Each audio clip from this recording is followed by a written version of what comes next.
नमस्कार, मैं हूं विनीत दुबे। सियासी चौक में आज का मुद्दा है समाजवादी पार्टी के राष्ट्रीय अध्यक्ष अखिलेश यादव पर जो राजनीति है। आरोप लग रहे हैं कि भारतीय जनता पार्टी के तमाम मंत्री इस बात को कहते हैं कि अखिलेश यादव मुस्लिम तुष्टीकरण की राजनीति करते हैं। जनता अब इस बात को समझ चुकी है और इसका जवाब आगे समय में उन्हें देखने को मिलेगा। तमाम बार ऐसा देखा गया कि जब मुस्लिमों के ऊपर कुछ बात सामने आती है तो अखिलेश यादव नए नए बयान देते हैं और उनके पक्ष में खड़े हो जाते हैं, लेकिन जब हिंदुओं पर कोई बात आती है तो ऐसा कोई बयान उनका सामने नहीं आता है। यानी कि सीधे सीधे मुस्लिम तुष्टीकरण के आरोप जो है वो अखिलेश यादव पर लगाए जा रहे हैं भारतीय जनता पार्टी के मंत्रियों के द्वारा, भारतीय जनता पार्टी द्वारा। जनता क्या कुछ कहती है, सीधे इन्हीं लोगों से बातचीत कर लेते हैं। सबसे पहले आप बता दीजिए। जी नमस्कार, मेरा नाम ऋषभ चौहान है। जी सब क्या कहना चाहेंगे? क्या जो अखिलेश पर आरोप लगे या कहा जाता है कि वो मुस्लिम तुष्टीकरण की राजनीति करते हैं, कितना सही मानते हैं आप? बिल्कुल सही नहीं मानते हैं। वो तो हमेशा 20% की राजनीति करते हैं। जहां वो सबसे पहले जिस तरीके की बातें करते हैं, जाति रे जाति हाय रे जाति, उनकी सरकार में 86 में से 56 एसडीएम यादव है ना, और मुस्लिम कन्याओं को कन्या विद्यादान देंगे, हिंदुओं को नहीं देंगे, इस तरीके के तुष्टीकरण और अवसरवादी की राजनीति करते हैं। मुझे लगता है कि भारतीय युवा जो है इस चीज़ को समझ चुका है, उनकी दाल गलने वाली कहीं भी है नहीं। जी, तो इसका जवाब आगे समझ में आएगा, मिलेगा? जी बिल्कुल समझ में आएगा। 2027 में महाराज जी के नेतृत्व में भारतीय जनता पार्टी चुनाव लड़ेगी उत्तर प्रदेश में, और वो इस चीज़ को मुंह की खाएंगे और समझ भी जाएंगे। आज भी उनकी बौखलाहट दिख रही है, बार बार ईवीएम को दोष दे रहे हैं, बेईमानी को दोष दे रहे हैं। वो बंगाल के इलेक्शन से एकदम घबरा गए हैं और उनको लगता है कि कहीं मेरे साथ भी इस तरीके की चीज़ ना है कि मैं पूरी तरीके से गर्त में ना चला जाऊँ। इस वजह से बड़बोले पने के बयान देते जा रहे हैं लगातार। तो क्या एक विशेष समुदाय उनको बचा लेगा जिस तरीके से, अगर उनको तो ऐसा लगता है शायद? नहीं, ये सब इसे मुझे लगता है ये एक मानसिक दिवालियापन है उनका, जो उन्हें लगता है कि मैं 20% की राजनीति करूंगा तो मैं इस चीज़ को आगे ले जाऊंगा। लेकिन कायदेगत तो ये कहता है ना, सबको एक समान भाव से देखना चाहिए, चाहे वो किसी जाति का हो या धर्म का हो। योजनाएं सबके लिए होनी चाहिए, सबका साथ, सबका विकास और सबका विश्वास, इस तरीके से काम करना चाहिए, चाहे वो हो चाहे कोई भी नेता हो। जिस तरीके से भारतीय जनता पार्टी काम करेगी, सबके साथ सबका विकास हो। बिल्कुल काम कर रही है। आप कहीं भी भेदभाव नहीं दिखा सकते। आज आप देख लीजिए, कन्या विद्यादान देख लीजिए, स्कूटी योजना देख लीजिए, प्रधानमंत्री मुख्यमंत्री आवास योजना देख लीजिए। कहाँ आप बता दीजिए किसी धर्म विशेष को देखते हुए कि किसी को हटाया गया है, किसी को लगाया गया है। सबको जो अप्लाई कर रहा है उसे मिल रहा है। इतने अस्पताल बन रहे हैं, मेडिकल सीटें बढ़ रही हैं, सबके लिए ना। वो तो देखिए, धर्म की राजनीति ना करके, जातिवाद की राजनीति ना करके आप समाज की बात करें कि किसको क्या कुछ मिलना है, वही बात है। आप किस तरह ले रहे हैं सबको? हाँ, मैं सुमित शर्मा। देखिए, ऐसा है कि उनका शुरू से ही एक विशेष समुदाय की तरफ झुकाव शुरू से रहा है और यही कारण रहा है उनका पीछे हटने का। आज वो जो जनता में आक्रोश है उनके प्रति और जो एक विश्वास का भाव जो जनता के अंदर था वो ख़त्म हो चुका है। वो उसका कारण सिर्फ यही है कि एक विशेष समुदाय को लेकर के वो चल रहे हैं, जो आगे इस विचारधारा से वो आगे जीत नहीं बोल सकते। और आज समझ चुकी है उनके बिल्कुल जनता बहुत अच्छे से, युवा विशेष रूप से युवा बहुत अच्छे से समझ चुकी है इस बात को कि देखिए, यहाँ आप विकास के प्रति काम कीजिए, विकास का काम कीजिए, है ना, और जो योजनाएं हैं वो जनता तक पहुँचें और उसका लाभ जनता उठा सके। तो जनता को कुछ नहीं चाहिए, जनता को चाहिए सबसे पहले अनुशासन में रहे, व्यवस्थाएँ अच्छी चलें और जितनी भी योजनाएं हैं जनता के तक आनी चाहिए और उसका वो लाभ उठा सकें।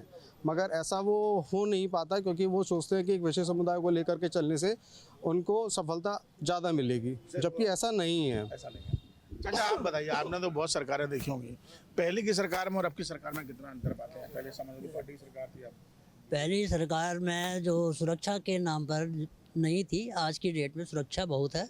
बहन बेटी आराम से जा सकती हैं, आ सकती हैं, पढ़ सकती हैं। बेटियों को अच्छा सा योजनाएं दी जा रही हैं और आगे बढ़ाने के लिए उनको हर एक तरह की सुविधा प्रदान की जा रही है। सरकार काम कर रही है। अब अखिलेश यादव पे क्या कहेंगे? ऐसा लगता है कि अखिलेश यादव के राज में कोई भी सुरक्षित नहीं था, यहाँ तक कि बेटियां भी सुरक्षित नहीं थी। वो बाहर निकलने में, आने जाने में भी डरते थे। आरोप लगते हैं कि वो एक समुदाय की बात करते हैं, मुस्लिम तुष्टीकरण की राजनीति करते हैं। हाँ बिल्कुल। पिछले टाइम में हमने देखा था कि जब राम मंदिर हमारा बना था तो उसमें जो है इन्होंने गोलियां चला करके हिंदुओं को मरवाया था। तो इसकी से पता चलता है कि ये योगी राज करते हैं, वो तुष्टीकरण की राजनीति करते हैं। आप मानते, लेकिन अब आप लोग समझ चुके हैं तो हाँ, जनता समझ चुकी है कि हमको जो है जो जन सरकार चाहिए, सबका साथ, सबका विकास और सबकी सुरक्षा चाहिए। हमको सरकार ऐसी चाहिए। अच्छी बात कही आप, सभी लोग अच्छी बात कर रहे हैं। क्या लेते हैं, किस तरीके से आप मुस्लिम तुष्टीकरण की राजनीति का आरोप लगा अखिलेश पर, क्या कहना चाहते ये जो आपने बताया है कि मुस्लिम तुष्टीकरण ये कटु सत्य है। समाजवादी पार्टी हमेशा से ही राम भक्तों पर भी आंदोलन हुए हैं तो विशेष समुदाय को लेकर ही चलते हैं। कोई भी अगर कहीं भी जैसे मान लीजिए किसी की भी घटना हो जाती है, किसी अपनी मौत हो जाती है, कुछ भी होती है तो हैं? राम मंदिर पर अखिलेश यादव के बयान को लेकर चारों तरफ भारतीय जनता पार्टी उन्हें घेरने की कोशिश कर रही। धर्मपाल सिंह जो ये कह रहे हैं कि अखिलेश यादव को मस्जिद नहीं दिखाई पड़ती, राम मंदिर बहुत समझ में आता है, जबकि सारी जो राजनीति तो मस्जिद की करते हैं। नहीं उनको ऐसा थोड़ी है, मस्जिद और मंदिर अलग है। लेकिन मंदिर में जो चोरी की बात हुई है उस पे कह रहे हैं ना, वो मंदिर मस्जिद अलग है, लेकिन जो मंदिर में चोरियां हो रही हैं वो अलग अलग की बात है। अगर उन्होंने बोला है तो उनको अखिलेश यादव अगर बोले हैं तो एक्सेप्ट करना चाहिए, उसको गहन तरीके से जांच करानी चाहिए। जांच करा के आखिर चोरी हुई कैसे, जब आपके पास इतनी सिक्योरिटी है, इतने लोग हैं, जाने में आदमी जब जाता है तो उसको इतना चेक किया जाता है कि मोबाइल नहीं लेके जा सकता है, कुछ भी लेके नहीं जा सकता है, अंदर जाएंगे भाई खाली जाएंगे, फोटो भी नहीं खींचना है।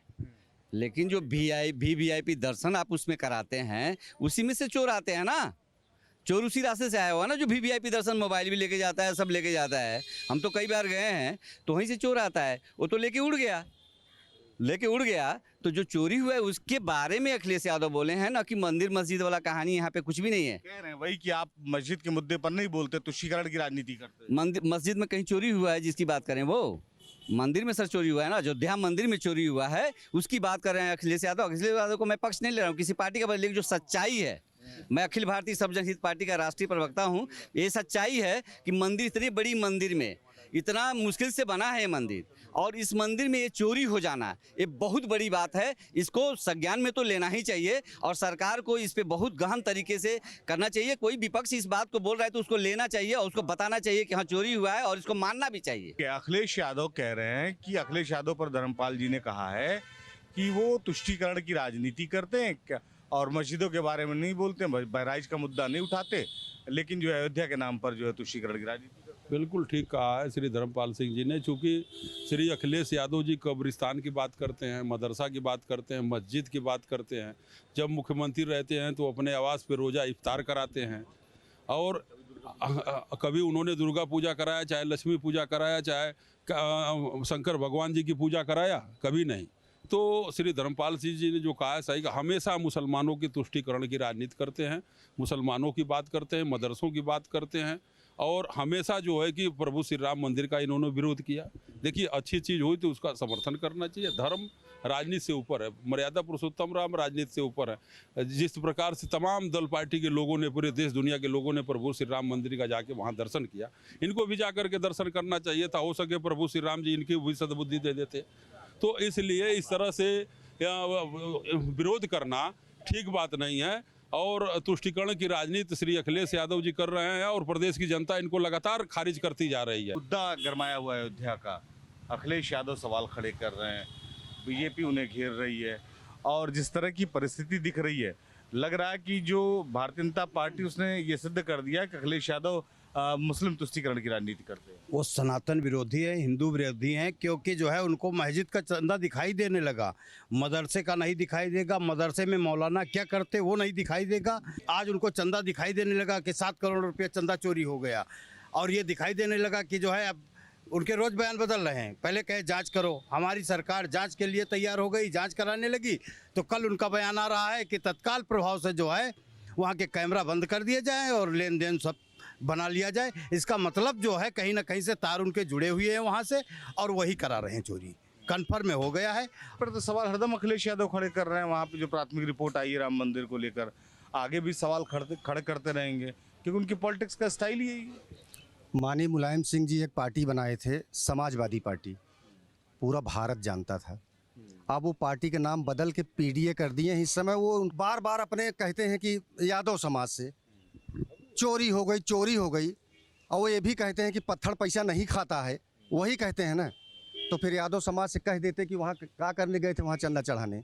आखिर पैसा कोई ना कोई खाएगा ही ना, सदियों से लोग खा रहे हैं, चढ़ रहा, आस्था के नाम पे हम लोग देते हैं, खाने वाले खा रहे हैं, तो उसमें चोरी कहाँ हो गई। कह रहे हैं कि वो अखिलेश यादव जी जो है वो डिस्टर्ब हो गए, इसीलिए चंदे की बात कर रहे हैं वहाँ पे। ये लोग गलत बात, ये लोग मेडिकल का सर्जन हो चुके हैं, जो जो दिमाग से ये मेंटल हॉस्पिटल है उसमें इन लोगों को सर्जन का चार्ज मिल चुका है।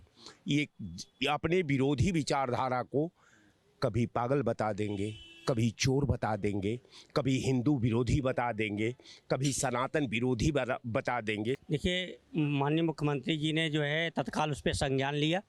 प्रश्न चाहे जैसे भी हो जो है उठा है तो उसका संज्ञान माननीय मुख्यमंत्री ने लिया, जो है एसआईटी गठित की है। उस एसआईटी की जांच का जो है उनको इंतज़ार करना चाहिए।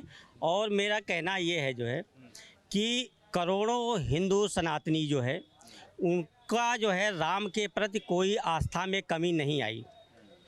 मंदिर ट्रस्ट में जो लोग शामिल हुए या जो वहाँ के कर्मचारी थे, उन्होंने श्री राम के चरणों में बैठ करके ऐसे अगर जघन्य अपराध करने की हिम्मत करी है तो निश्चित रूप से उनको इस वक्त तो दंड देगा ही देगा, लेकिन जो है जो हमारी न्यायपालिका है, न्याय व्यवस्था है, वो उनको वहाँ से निकाल करके और कठोरतम दंड देगा। और से नहीं जाएंगे। जिन लोगों ने भी इस तरह का काम किया है, सरकार ने भी ये बात साफ कर दी है। एसआईटी जांच हो रही है। कुछ ही दिनों में जो एसआईटी जांच की रिपोर्ट होगी वो सबके सामने होगी। लखनऊ से वीडियो जर्नलिस्ट दीपक राणा के साथ निखिल शर्मा, न्यूज़ स्टेट उत्तर प्रदेश।